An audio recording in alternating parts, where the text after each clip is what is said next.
સરસ. પર્વતના પ્રકાર કેટલા? ઘેડ પર્વત, એમાં આલ્પ્સ, દક્ષિણ અમેરિકામાં એન્ડીઝ, ઉત્તર અમેરિકામાં રોકીઝ, હિમાલય.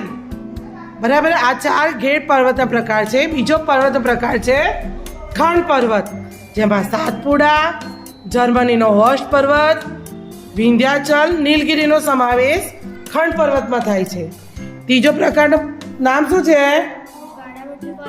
જ્વાળામુખી પર્વતમાં જાપાનનો ફ્યુઝિયામા, પાવાગઢ, ઇટાલીનો વિસુવિયસ, ઇક્વેડોરનો કોટોપોક્સી, એરન અને ગિરનારનો સમાવેશ જ્વાળામુખી પર્વતમાં થાય. અને છેલ્લો પ્રકાર છે અવશિષ્ટ પર્વત, જેમાં રાજમહેલ, પારસનાથ, અરવલ્લી અને નીલગિરીના પર્વતનો સમાવેશ થાય છે. ખૂબ સુંદર. Very good.